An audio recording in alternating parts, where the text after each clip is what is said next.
Mini London McCluskieganj प्रकृति की गोद में बसा ड्रीम डेस्टिनेशन आपका कर रहा है इंतजार।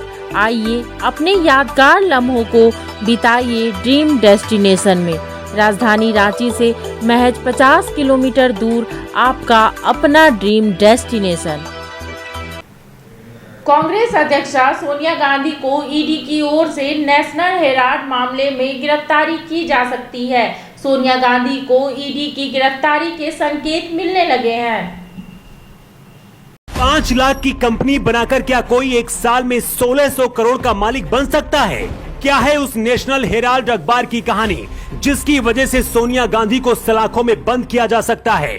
YIL कंपनी बनाकर कैसे करोड़ों के धोखाधड़ी के जाल में सोनिया और राहुल गांधी फंसते चले गए? 2 साल बाद जब खुलासा हुआ तो जानकर पूरा देश हिल गया था। हमारे देश में अगर कोई नेता गलती से भी एक बार विधायक या फिर सांसद बन जाए तो करोड़पति बनने में बहुत देर नहीं लगती। जनता की सेवा करने के नाम पर आते हैं और अपनी सेवा करके वापस चले जाते हैं। शायद ऐसा पहली बार था जब सोनिया गांधी के सामने बैठकर ईडी सवाल कर रही थी और सोनिया गांधी हर सवाल का जवाब देने से पहले उनके शब्द लड़खड़ा रहे थे। सोनिया गांधी कैसे धीरे धीरे जाल में फंसती चली गई, हम आपको वो कहानी बताते हैं। ये पूरा मामला नेशनल हेराल्ड नाम के अखबार से जुड़ा हुआ है जो आजादी से पहले भारत में छप रहा था। इस अखबार के प्रकाशन का जिम्मा प्रकाशन एसोसिएटेड जर्नल लिमिटेड नाम की कंपनी के पास था। इस अखबार की शुरुआत 1938 में देश के पहले प्रधानमंत्री जवाहरलाल नेहरू ने की थी।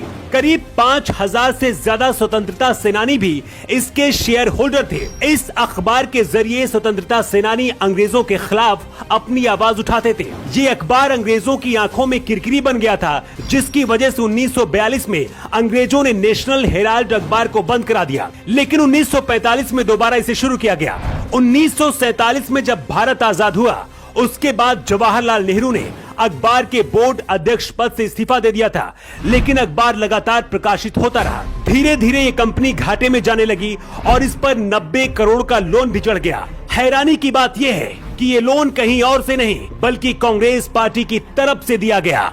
2008 में जब देश में कांग्रेस की सरकार थी तब इस नेशनल हेराल्ड अखबार को बंद करा दिया गया और यही से असली खेल शुरू हुआ। 2 साल बाद 2010 में YIL यानी कि यंग इंडिया लिमिटेड नाम की कंपनी सोनिया और राहुल गांधी ने मिलकर बनाई। इसके बाद 2011 में नेशनल हेराल्ड अखबार प्रकाशित करने वाली कंपनी के सारे शेयर होल्डिंग सोनिया और राहुल गांधी की कंपनी YIL यानी कि यंग इंडिया लिमिटेड को ट्रांसफर कर दिए गए। अदालत में दलील दी गई थी कि कांग्रेस पार्टी के फंड से पहले अवैध तरीके से कर्ज दिया गया। इसके बाद 1600 करोड़ से ज्यादा की संपत्ति पर धोखाधड़ी के जरिए राहुल और सोनिया गांधी ने कब्जा कर लिया। सबसे पहले 2012 में भाजपा नेता सुब्रमण्यम स्वामी ने आरोप लगाते हुए कोर्ट में शिकायत की थी। 2014 में अदालत ने सोनिया और राहुल गांधी को आरोपी मानते हुए जांच के आदेश दिए थे। इसके बाद से अब ईडी जांच कर रही है। इसी मामले में पूछताछ के लिए सोनिया गांधी को ईडी के दफ्तर पर बुलाया गया, जिसके विरोध में कांग्रेस ने पूरे देश में विरोध किया। हैरानी की बात तो यह है कि राजस्थान कांग्रेस के मुख्यमंत्री अशोक गहलोत का कहना है कि ईडी को सोनिया गांधी के घर जाकर पूछताछ कर लेनी चाहिए थी। क्या किसी आम इंसान के पास भी ईडी उनके घर जाकर पूछताछ करेगी? इससे पहले भी कई बार सोनिया गांधी को समन जारी किया जा चुका था, लेकिन हर बार तबीयत खराब होने की बात कहकर सवालों के जवाब देने से बचती रही। नेशनल हेराल्ड अखबार की आंच अब सोनिया और राहुल गांधी तक पहुंच चुकी है और अगर आरोपी साबित हुए तो जेल भी हो सकती है। जब टूटती है आस, जब थकती है सांस, जब रूठते हैं अपने, मुंह मोड़ता है जमाना, जब अंगड़ाई लेता है संकल्प, फिर बनती है कहानी, बनते हैं अनमिट निशान।